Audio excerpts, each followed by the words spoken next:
Welcome, Greek U Nation, to episode number 552 of the Fraternity Foodie Podcast. I'm your host, Dr. Mike Ayalon, CEO of Greek University. I'm a speaker and an author. Our sixth book just came out. It's called I'm So Beautiful, It's Ridiculous: Unleashing and Promoting Strength, Self-Worth, and Real Sisterhood. So go and pick up that book on Amazon or Barnes & Noble today. We call these episodes the Fraternity Foodie Podcast because there is nothing like great food to bring college students together. Fun fact, I am constantly amazed at how specific packaging can make you feel a certain way, or even when you go and buy a product that you never even considered before, only because of the packaging. Maybe it makes it more convenient for you to use. So, to talk a little bit more about this interesting phenomenon and also the benefits of entrepreneurship, we have Julie on the show today. Julie Rotuno is a self proclaimed packaging nerd with a mission to help businesses see packaging as an extension of their brand. So, whether it's a boutique startup or an established retailer, she believes that packaging is an emotional and strategic component of the customer experience. So, whether we're talking about the iconic Tiffany's blue box to the luxurious presentation of a Victoria's Secret bag, she educates businesses on how thoughtful packaging choices can elevate their brand perception and also customer loyalty. With a keen eye for trends, a commitment to sustainability, and a deep understanding of consumer behavior, Julie continues to drive Mid-Atlantic packaging towards forward while inspiring others to think outside the box, literally and figuratively. So, welcome to the show, Julie. Hello. Thank you for having me. I Hey, it appreciate is it. a pleasure to have you on the show and talk a little bit more about packaging because I absolutely agree with you. I think it absolutely drives consumers to buy certain products based on the packaging choices that the owner and that business chooses. So I think this is just incredibly interesting. And I think it's going to be very interesting for our college students because many of them are not only trying to sell their brand of fraternity or sorority, but also many of them are interested in entrepreneurship, whether they have a new product or a new service that they're trying to bring to market. So I think this conversation is going to be extremely important for them. But saying all of that, I want to talk a little bit more about your undergraduate experience because I think a lot of things start happening for you in terms of your career as an undergraduate. So you decided on the University of Delaware for your college experience, and I am dying to know, why did you choose UDel? Well, initially I started looking there because of my mom. So my mom actually is a graduate of the University of Delaware, and when she attended, she was one of a handful of women that were in their business program. So she graduated from the University of Delaware with her business degree. And so that was initially what got me starting to look at University of Delaware. Then when we went on a tour, I really liked it. And the convenience of it was an hour away from home. So it was far enough, Hmm. but it was still close enough for me to be able to go home if I wanted to. So that's really what got me excited. And it is actually the only college that I applied for, which Wow. might have stressed my parents out. Yeah, I look at the trends now, and you'll see with your kids too. Like now they apply to 20 schools, 25 schools. I was the same way. I applied to the University of Buffalo, and that was it. Like I knew where Yeah. I wanted to go. I took the tour, I liked it, I applied, I got in, and that was the end of the story. Yes. Like there really was no decision to be made. And a lot of it had to do with finances too. So I was in state Right. in New York, and it was affordable and it was going to be a good education. So Yeah. luckily it all worked out. But I look at my kids, my daughter probably applied to 25 schools. And I'm just like, wow, this is such a different experience as opposed to what Yes. I did. But it all worked out for the best. So I can't complain about that. Now, you were actually originally a teacher. So I'm wondering, like, how did that field go for you? Right. When I was in high school, I had an internship my senior year in an elementary school with my old kindergarten teacher. And at that time, I was debating between an education degree and my business degree. And the person who helped my parents start the company, Norman, he was a teacher and then he went into the business world. So I started thinking, okay, well, if I want to be a teacher, I need to have my teaching degree. However, to go into business, I don't have to have a business degree. There's a lot of entrepreneurs that don't have a business degree. So that's initially why I decided to go after education. And once I got into the field, I realized that while I loved my students, there were a lot of things that made the job very challenging. And there was a lot of like above me, like, with politics, everything at the local, state levels that got in the way of really actually helping my students. And I'm not gonna lie, it was frustrating. And also, my grandfather, my second year of teaching, he was in the hospital for 3 months, and it is my mom's father. And I saw while my mom and my dad worked their tails off my whole life, when needed, my mom was able to be at the hospital with my grandfather, where when I was teaching, I needed to do lesson plans. If something happened, then it was really challenging. So I started thinking, my husband, he was in the military. And at the time, we got married right out of college. He was active duty. And not that we were having children yet, but I just started thinking about that and what I wanted for my future. And with teaching, they talk a lot about like, oh, teachers have the summers off, but a lot of them don't. But also during the school year, they don't have a lot of flexibility. So I started thinking about that, and that's what drove me into deciding that business was more what I wanted to do. Yeah.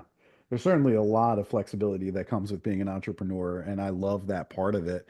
But it's a double-edged sword too, because many times, and I'm sure you're familiar with this, you end up working on the weekends, at night, and other times. So, that's a double-edged sword a little bit. You're, maybe expected to get the job done because a lot of it just falls on you, if something needs to get done and it's after hours, right? So, Yes. but yeah, I totally agree with that thinking. It totally makes sense to me as a serial entrepreneur. So now you're the CEO, you're the second generation of a family-owned and operated company. It's called Mid-Atlantic Packaging Company. Tell us more about the origin of the company and ultimately, like, what was it like starting to work there? Yeah, my parents actually founded the company and got married within 2 weeks of one another.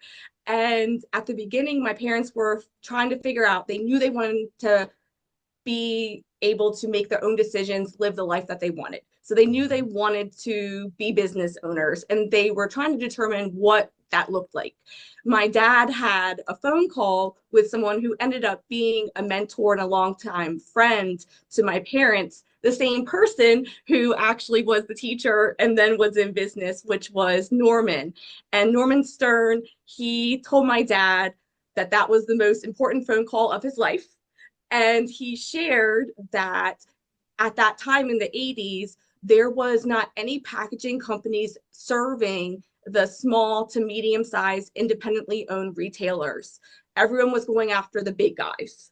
So he saw where there was this hole.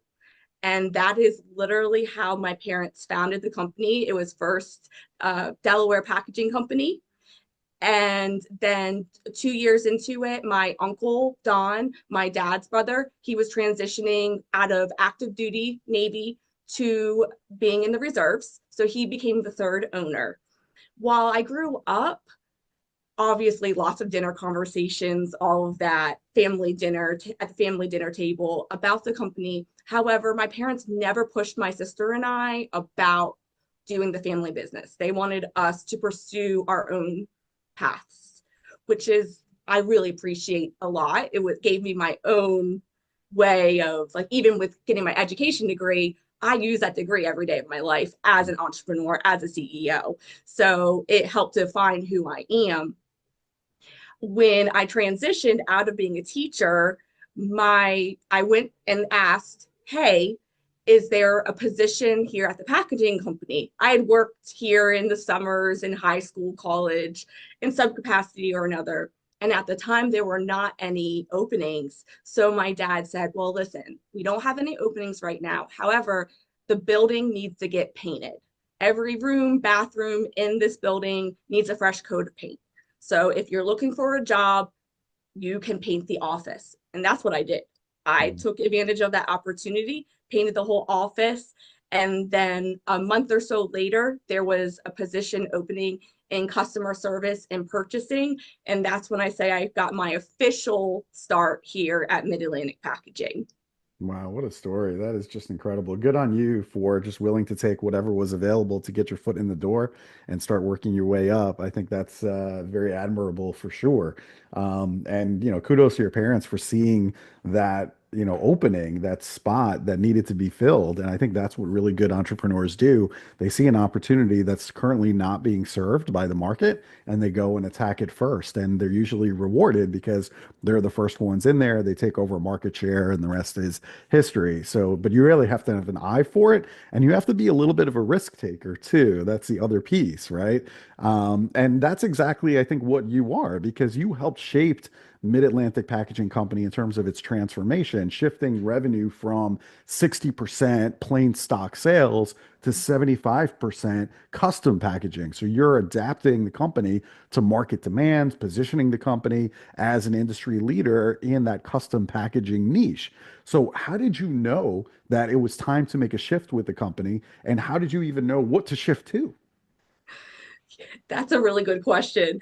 I think about it often as far as preparing for the future because you hear about businesses that were huge at one point and then their product, their service is no longer needed and therefore they go out of business. So, whether it is in the business world or even in college or your first jobs, it's really important to be able to be nimble and be able to pivot Hmm. so that when you see shifts happening, whether it's in your life or in the field that your career is in, that you can make changes to be able to stay current and to keep moving. So looking ahead is really important, as well as being able to talk with people, get ground information, and see what is happening. So with the trends shifting from plain stock packaging to branded packaging more so, that really goes perfectly with social media, the website, how branding, marketing is so pivotal in today's age. And so some of it just happened naturally with people inquiring about it than with us with having really strong partnerships, vendors, manufacturers that also saw those trends happening. My dad likes to say some of it is it's better to be lucky than good. So we did have some opportunities where pieces of machinery came our way that we were able to purchase and get that we can now do some of the branded packaging here right in our facility. I will say though, while yes, it's better to be lucky than good, you also have to be able to see it and be able to seize the opportunity and Mhm. then be able to create your team to actually take advantage of those opportunities. And that is something that we've worked really hard at is being not only having a vision, but how do you carry it through? Yeah. Being nimble, I think you hinted at that earlier. That's a really, really important thing for an entrepreneur. So Julie, can see things and then move quickly. That's her competitive advantage, if you will, is being nimble and being able to make that shift really, really quickly. Whereas some of these bigger packaging companies, and we're not going to name who they are, but they are less likely to be able to move quickly like that in the market. They're a little bit more stuck. And so that is her advantage as an entrepreneur. And you got to use that advantage because that's one of the few advantages she has over these big box companies. So really, really smart. I like that. Talk to us a little bit more about sustainable packaging because I think that's where the industry is heading. And it seems that many companies right now are starting to look at the environmental impact of the products that they're putting out. The word sustainable is very interesting. And what I mean by that is it continues to change as far as the definition of sustainability. So how what people viewed as sustainable in the 80s is different than what it was in the early 2000s and now in 2025. And a lot of what is in the packaging world, as far as what is viewed as sustainable packaging, is actually dictated by the state and local governments. So, for example, in the state of Delaware, where I'm located, you are not allowed to use plastic bags unless you make food. So, restaurants or a candy place that makes the candy in the facility, they are allowed to use plastic bags. However, independently owned retailers, grocery stores, they had to transition to paper bags or to non-wovens. And that was in an effort to try to be more sustainable. So that would be a huge important piece, I would say, to all of your listeners right now, is if you're starting a business or even with your local sorority and fraternities, when it comes to your packaging, is also knowing what are the laws and regulations for where you live. It could be your state, it could be a town, it can be as wide or as limited as possible. And so the importance besides that is also thinking of what matters to you and your brand. What do you represent? Taking that into account with your packaging, as well as for the good and the bad, it cost also impacts your like sustainable packaging and what are your options. Mhm. So that's why I say it's ever evolving, because for example right now a big trend, and it has been, is non-wovens. However, non-wovens are actually made from plastic, most of them. So yes, they are reusable, so that does mean that they're sustainable. However, they're going to take a long time to break down versus a paper bag. So interesting. Earlier we talked a little bit about that iconic Tiffany's blue box. We all know what that looks like and what that feels like when you receive that box. And then even Victoria's Secret bag, that's very luxurious in terms of the presentation as well. So if I'm a business and I want to create this immediate customer response from packaging, how in the world do you create that? When you think of Tiffany's and that iconic blue box, what does it make you feel or think of as soon as we talk about it? What's your interpretation of I it? mean, my interpretation is luxurious, expensive, it's just something that is going to really wow me. That's the feeling that I get. And I haven't even opened the box. Right. They don't even wrap the box. The Right. gift is simply like the product is in the box and the Yeah. excitement from that blue box. So that the feelings, the excitement, how you perceive the brand, that is a genius way that Tiffany's has utilized what some would view as a commodity, a box. They used it to brand them, to reach more and more customers, and to want to extend, if someone was in their store, how they might feel through their packaging. So for brands, anyone, it's so important to think about that, to think, okay, how do I want my customers to feel? What is my mission as a company? How can I use all of who we are and what I want my business to represent, and then take our packaging and be able to use it to extend that, to communicate that. And simply by someone seeing it, them get excited. And as you said, there's a lot of times where people purchase something simply because of the packaging a product is in. 100%. I mean, I could think of a bunch of products over the years where we just made it easier for people to consume that product. Let's say on the go or something like that. I think about like yogurt, in this like plastic, packaging that's just real easy to take on the go that you don't need a spoon for, right? So like thinking Yeah. creatively about how you can use packaging to sell more. And they have. I mean, there's just no question about it. So it's just fascinating to me how all of that happens. And suddenly we're using a product that we never in a million years would have purchased. So it's really, really interesting to me. I Yeah. think the reason why you're so successful is that your team values these customer customer relationships. Can you give us an example of how you develop customer relationships so that way that customer is not going to leave you the moment one of your competitors is having a sale on their boxes? Right. So I think of that as the same as with a fraternity or sorority, where it's you want people to want to be in your fraternity and your sorority. And what do Mhm. you stand for? You want people to join you, to stay with you, to invite others to come along the way. And that is how it is for businesses.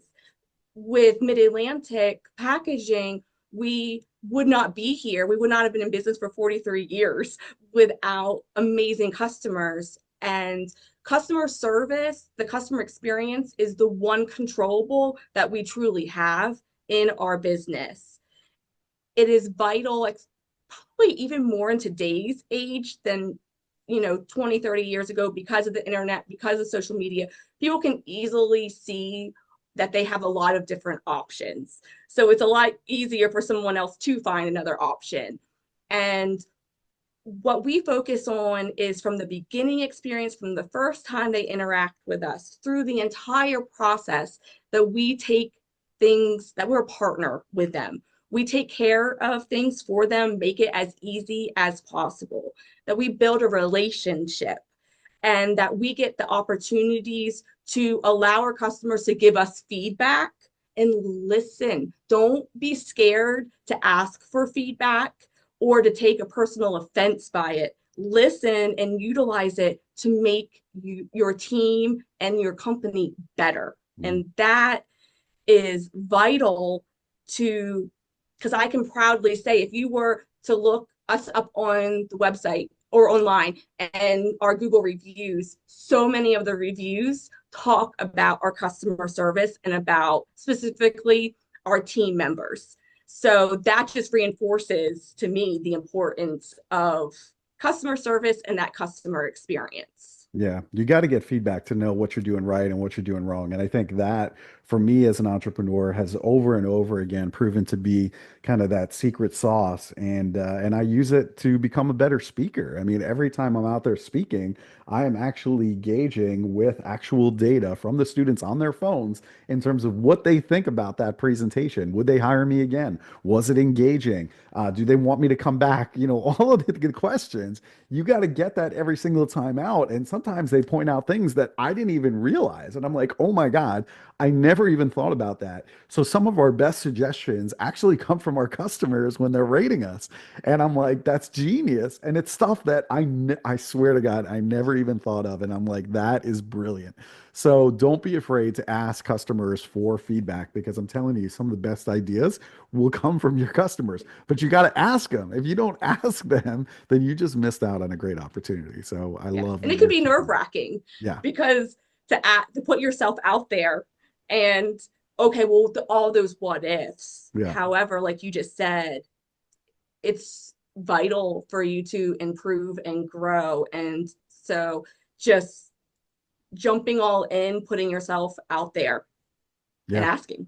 Yeah, you got to hear it. And sometimes that means, just hearing some of that negative feedback and being tough enough to take that and improve it for next time. And listen, none of us are perfect. I am certainly not perfect. I've made thousands of mistakes over my career, but yet here I am, right? And because of those mistakes, I am going to win. And so Right, you have to get that mentality, but it's difficult because some people have just really thin skin. They don't want to hear that negative person giving you negative feedback. But I would argue that that is the best kind of feedback that you can get in order to make improvements. Now, if you do nothing about it, well, that's on you, right? right, But if you improve, well, so what? We're all improving every single day, every single one of us, right? So yep, either I win or I learn. That's really the right. way that I look at it. So really good that you've implemented that at the packaging company too. And you love to mentor and nurture college students as well that are interested in entrepreneurship. So if you met a college student today who says, hey, Julie, I have this idea for a great product or a great service that I want to bring to market. They're a college student, so they really have absolutely no idea how to get this thing off the ground. What would you recommend to them? A few steps. One would be to think, okay, who would your competitors be, or someone out there that has something kind of similar look and see who they are, what they do, how they got started. You don't have to reinvent the whole wheel. You can take strong pieces from different people that have been successful, different brands, and combine it to be successful yourself. Another piece is find a mentor. That is huge. Whether you join a group or you have a mentor, whether it's someone you know, or you go out and find somebody, or it's simply an internship with somebody that you admire, that you look up to, that is huge. I continue to have a mentor. I have a few groups that I'm in because it is vital for me to continue to learn. So I'm sorry to all of you that are in college and you think once you graduate, your education is done, but that is not the case. It is just as important to continue to learn and evolve when you graduate college, because that is how we continue to become a better version of ourselves, to learn through our mistakes and to learn from others. Surround yourself with people of where you want to be. You don't want to always be the smartest person in the room. You're not going to grow, you're not going to learn, you're not going to really you become the best version of yourself unless you're willing to get outside of our heads, get outside of our comfort zones, and that can be tough, and live in being a little bit uncomfortable. Yeah. You really are the average of the five people that you surround yourself with. So really start looking at those five people that are surrounding you day in and day out on a weekly basis and ask yourself, are they adding or are they subtracting from your life? And then make decisions accordingly. Sometimes it's difficult to, fire one of your friends, right? But sometimes you got to make that difficult decision and surround yourself with people that really uplift you and challenge you. And that can be a little bit difficult. But here's the good news. If you're a college student, you can reach out to just about anybody on LinkedIn these days. Yes, And it is I'm telling amazing you, nowadays. yeah, I mean, it's so easy now. I mean, Julie and I, when we were in college, we didn't necessarily have these tools like LinkedIn, but today you have that tool. And so if this person is in your fraternity or sorority and is an alumnus, reach out to them. Even if they're in another fraternity or sorority, they're going to recognize you're in a fraternity or sorority. So they like that. And so reach out to them. Or if they're an alumnus of your university. So Julie can reach out to any University of Delaware alumnus. They will absolutely respond to her. There is no question in my mind. Now, they might not be able to respond to you today. So please don't get frustrated if they can't get to you today because they probably have a full calendar today. But they will, if you're a college student, they will get you like a Zoom call or whatever in a couple of weeks because you're a college student. And guess what? You have nothing to sell them. Nothing. All you want to do is learn. And so they're going to say yes to you. So please reach out to them and get those mentors because I agree with Julie. That is really the key to your success is finding other people who have been there and who have done that. So this has been a great conversation. I really enjoyed it, Julie. Now we do love good food here at the Fraternity Foodie Podcast. And, on occasion, I will get to the University of Delaware to come out and speak. So the next time I'm in Delaware, where should I be going for a great meal? So I'm going to recommend a place that you're going to have to go on a little drive if All you're at right. the University of Delaware, to Dewey Beach. And in Dewey Beach, there is a restaurant called Woody's, and they are known for their crab cakes. And Oof. here in Delaware, Maryland, we have the blue crab, and that is only to our local area. There is nothing else like it. And so they have that jumbo lump meat crab cake sandwich. So I would definitely hit up Woody's. Plus, then you're at the beach. Yeah, Julie, you're speaking my language. You're talking about going to the beach and enjoying a crab cake. Like this for me is like heaven. Now, I will say this, Maryland does have some really good snow crabs. So I might fight you a little bit in terms of is it better to have the blue crab or the snow crab? The snow crab is very sweet. It's really, really delicious.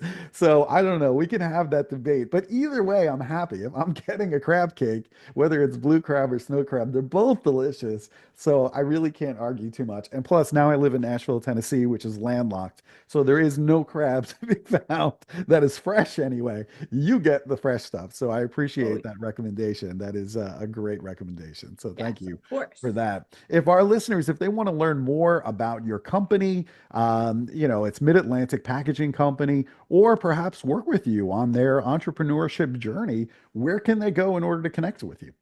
Sure, of course. So our website is midatlanticpackaging.com. You can check us out there. There's ways to contact us through our website, of course.